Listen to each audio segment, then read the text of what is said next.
Ku energiám sa treba sústrediť predovšetkým, podľa môjho názoru, na tie objekty, kde skutočne ten problém je evidentný.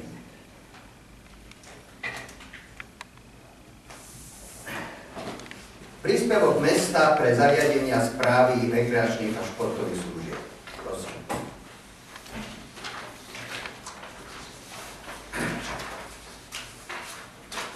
Mesto, keďže má tieto príspevkové organizácie a skutočne tieto športové a kultúrne slúžia v rámci alebo v rámci verejného záujmu, tak buď sa mesto rozhodne, že bude podporovať takéto aktivity, alebo nebude podporovať. To je slobodné rozhodnutie poslancov. V roku 2012 mesto vynaložilo a tento príspevok predstavoval 679 860 eur. Do mestskej športovej haly tento príspevok predstavoval 68 779 eur. Čiže znova len asi desatina. Otázka znie, kde je potom tých 200-300 tisíc eur, ktoré boli spomínané na tlačovej konferencii pani primátorky? Bolo to niekoľko razy opakované. Podľa môjho názoru majú sa hovoriť fakty. Fakty sú tieto čísla sú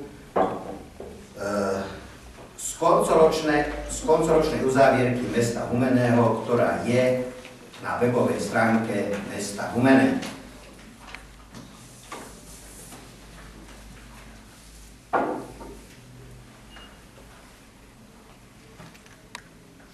Ďalší problém, ktorý prepúká, je, že sme mali dohodu o uložení veci.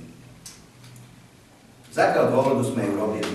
Nebudem teraz rozoberať, že či to bolo správne podpísané bývalým správcom, alebo nebolo. Toto poprvé nie je úplne naša záležitosť, pretože my diskutujeme na jednej strane, keby mi správa rekreačných zariadení, ja to nemôžem podpísať, musí to niekto iný podpísať, máme s tým problém. Ale nás viedlo ku tomu čo? No tak sú tam lopty, fans tam majú bubny, zástavy, všetko, čo slúžia k zápasu. Máme tam tie stoly, tieto veci. No chceli sme mať prehľad, tak niekto príde po nás o 5 rokov, o 7 rokov, bude niekto vedieť presne, čo tam je. Že sme to mali zadarmo. Predsa bolo uznesenie mesta do novembra, že sa to poskytuje celá športová hala zadarmo. Tam nebolo napísané športová hala mimo niečoho sa poskytuje zdarma.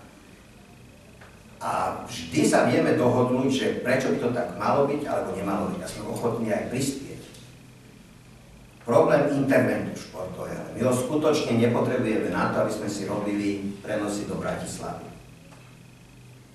Internet a dobrý internet je treba pretože sa vysielajú internetové live prenosy, tak sme boli ochotní, aj sme stále pripravení sa podieľať na financovaní jedného lepšieho internetu. Ale prečo tam majú byť dva internety?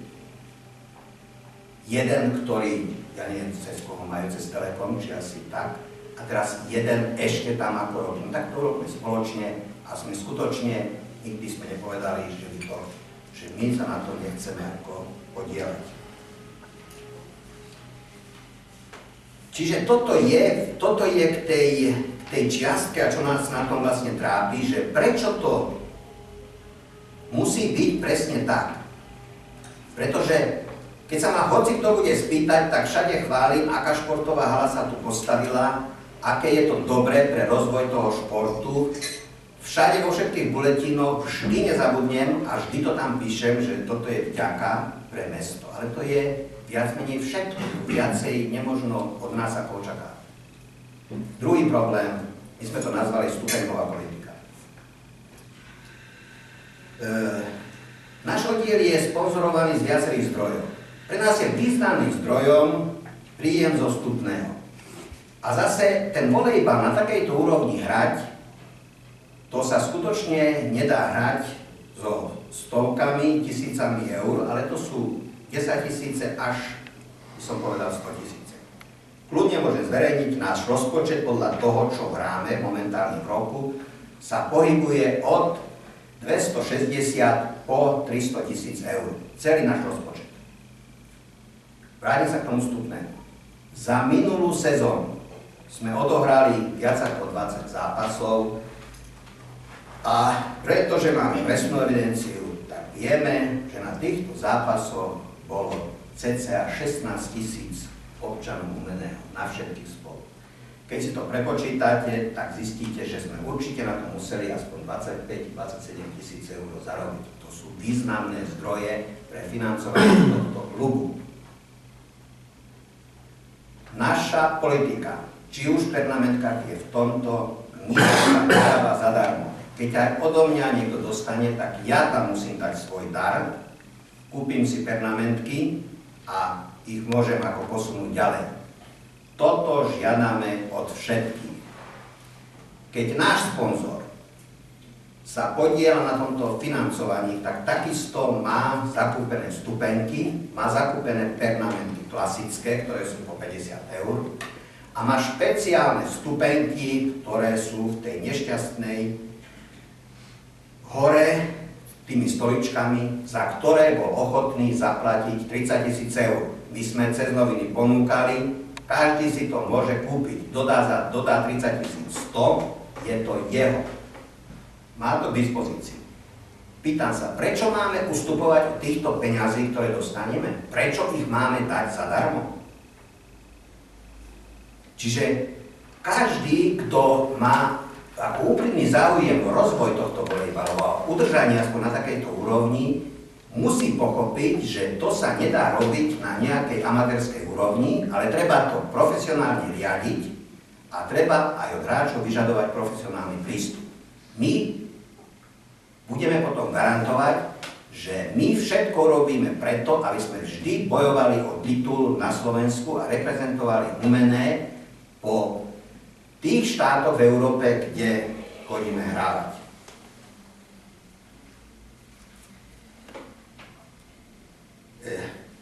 Viete, ja plynule musím prejsť aj k niektorým veciam, ktoré sú, alebo sa dejú aj v tomto ako období. Ale ešte dokončím myšlienku k tej stupenkovej politike, pretože to je jedna vec, tie ako špeciálne stupenky. Tu ešte vysvetľujem, že viete, tu sa dostávame do ďalšieho problému z hľadiska ekonomického, z hľadiska DPH. Ja keď dám permanentku čestnú zdarma, tak z toho my musíme zaplatiť DPH. Čiže z tých jedných 50 eur, ktoré rozdám, tak to je koľko? 20%? 10. Nie, to je jedno, či asi jedno. Zhodneme sa na tom asi. Prečo? Nie? 20% je 10, 50. Vidíte, ja som taký skromný. No dobre, takže je to určitá čiastka, ktorú treba nám ešte odviesť. Je to zákon, ja som to čítal.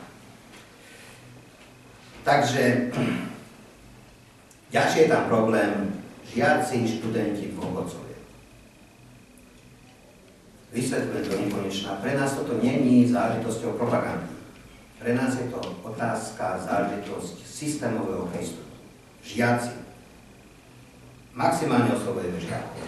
Chceme tu mať ďalej ten rozvoj zabezpečený, že tú mládežku potrebujeme. Za minulú sezónu 500 žiakov zdarma dostalo vstupenky.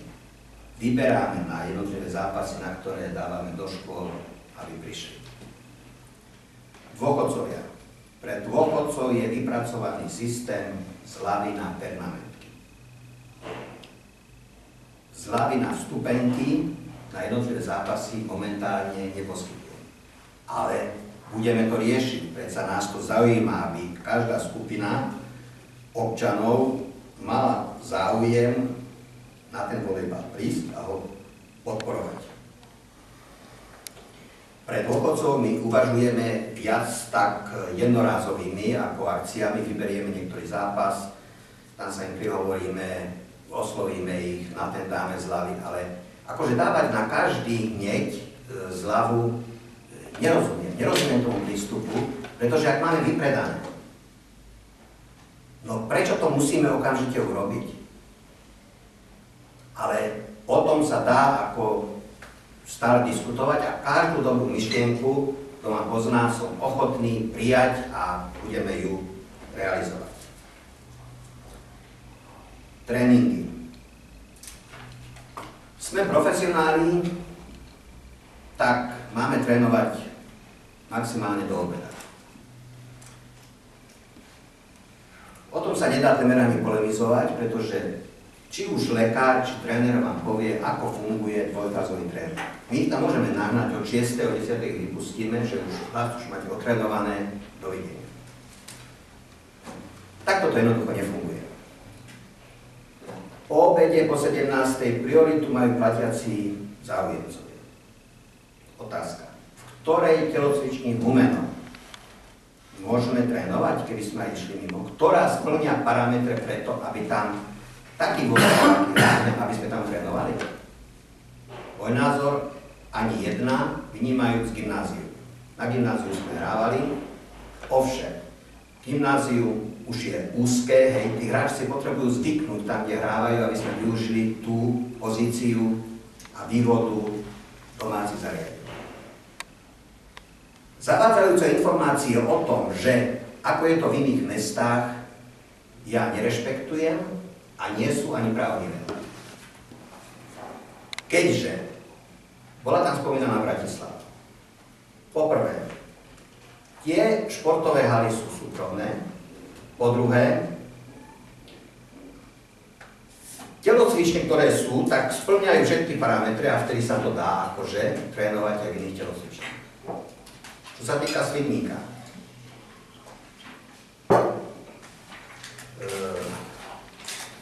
Bola tam ukazovaná zmluva, akože, ako má Svidník zo niektorého strednou školu, ja neviem presne, ktorá to bola stredná škola, a vo Svidníku platia 13 €.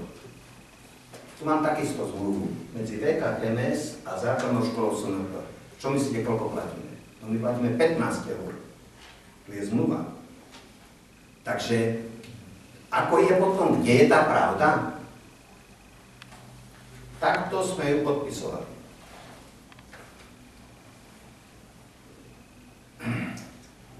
Ale skutočne si myslím, že treba vždy slova vážiť, ktoré oslovujú občanov, a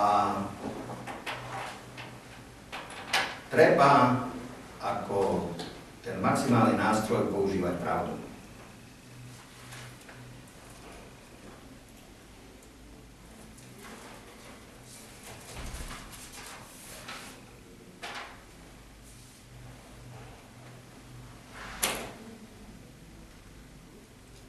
Bol tam spomínaný UNICEF, áno, UNICEF zvíťazil, minulom roku bol majster, my sme boli len druhý. My sme im blahoželali, pretože je to v rámci fair play. Áno, v tom období boli lepší, vyhrali zaslúženie. Keď taký prístup, ako je tam, aj to riadenie klubu, aj prístup mesta sa zvolí aj u nás, tak možno to presne tak dopadne, ako je to aj momentálne v UNICEF v Bratislave. Ale nechcem ďalej hodnotiť. Je to ich záležitosť, je to ich klub, každý nech si pozerá na svoje. My predsa v Humenom, prečo sa máme všade akože obzerať, jak to inde funguje? Tu nie sú normálne hlavy a predsa tieto dokážu rozmýšľať a dokážu pripraviť tak aj šport, že bude oslovovať občanov, pretože sa robí pre tých fanúšikov.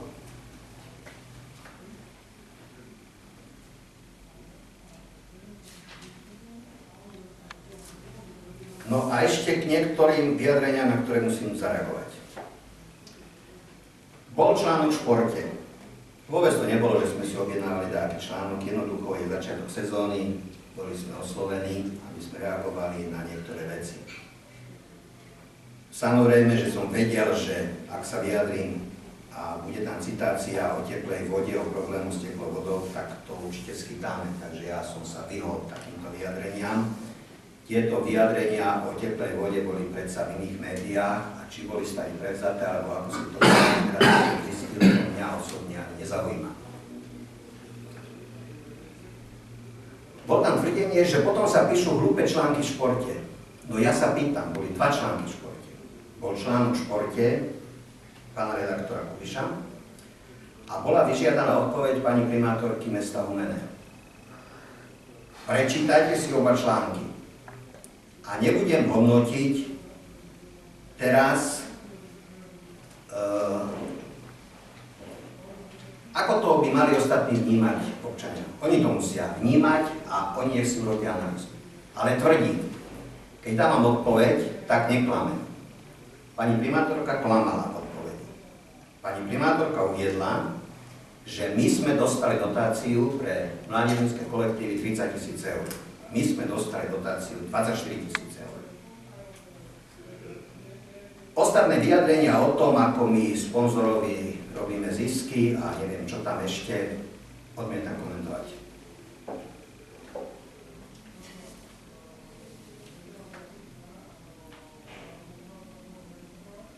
Čiže to bol šport. Ešte vám poviem ďalšie moje pokusy, ktoré boli, aby sa to riešilo. Oslovil som listom všetkých 24 poslancov, popísal som im celú genézu.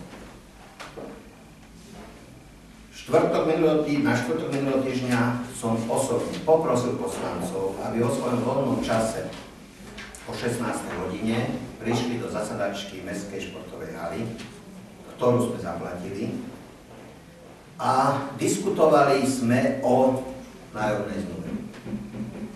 Bolo veľké moje prekvapenie, že z 24 poslancov sa zúčastnilo 15 alebo 16. Neverte, na slovička som ich nepočítal.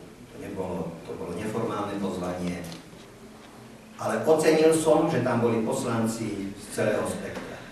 Na začiatku som ich poprosil, aby sme sa rozprávali ako Humenčania a nie ako zástupcovia nejakých politických strán a pozreli sa pragmaticky, čo sa dá s tým urobiť. Poviem vám, že som mal z toho dobrý pocit. S tými ľuďmi sa dá so všetkými diskutovať. Ja garantujem, že tam, keby sme ešte dvakrát sedeli, tak pôjde v zhode a vieme aj tú zmluvu ako vyriešiť. Kardinálny problém je, že na tomto mojom neformálnom stretnutí sa nehlasovalo, v mestskom zastupiteľstve sa hlasuje. To je všetko. No, ešte väčšie prekvapenie pre mňa bolo deň predtým v stredu, keď, a úprimne to hovorím, som sa cítil ako potenciálny narušiteľ verejného poriadku a témer zločinec. Aj s našimi chlapcami.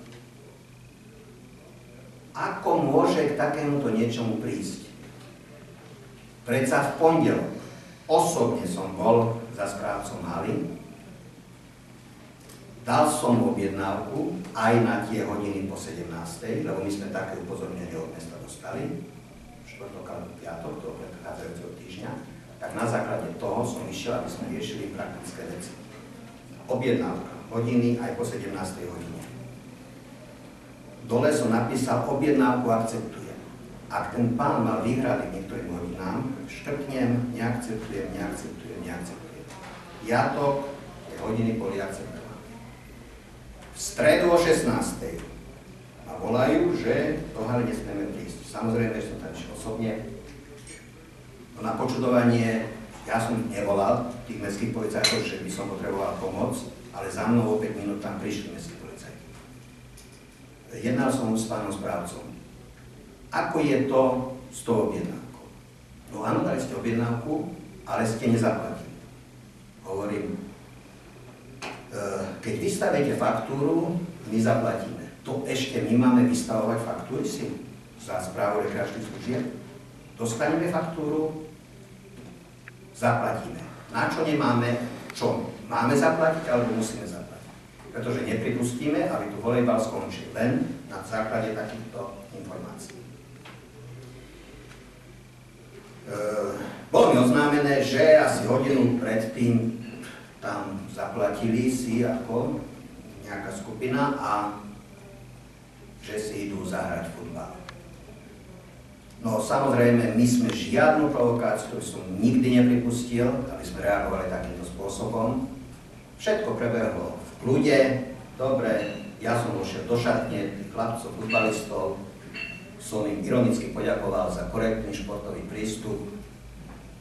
ku tomu, ako sa bude využívať táto hala. To bolo všetko. To myslím, že si môžem dovoliť aj ironicky niekedy povedať niečo, keď je to situácia, ktorá ani nie je nepríjemná, ale pre mňa je až provokujúca. Takže, čo je ďalej? No, ďalej sa trénuje aj po 17. hodine. Naši tam chodia, objednávku sme tam nechali, takže čakáme, čo sa udeje. Opätovne prehlasujem ešte raz ten národný. Nájomná zmluva musí byť uzatvorená, ale musí byť tak, že je výhodná, alebo rovnako nevýhodná pre jednu i pre druhú stranu, lebo je to isté. Hej. Takže chcem poprosiť, že správna rada vždy a stále sa zasadí preto, aby volejbal fungoval. Ale my to hráme pre občanov a fanúšikov volejbalu. Tí takisto musia ukázať, či chcú ten volejbal, alebo nechcú Humenu. Posledná vec a končím. Otázka sponzorstva Humenu. Urobil som 2 prehľady, za ktorými si stojím do 1 eura.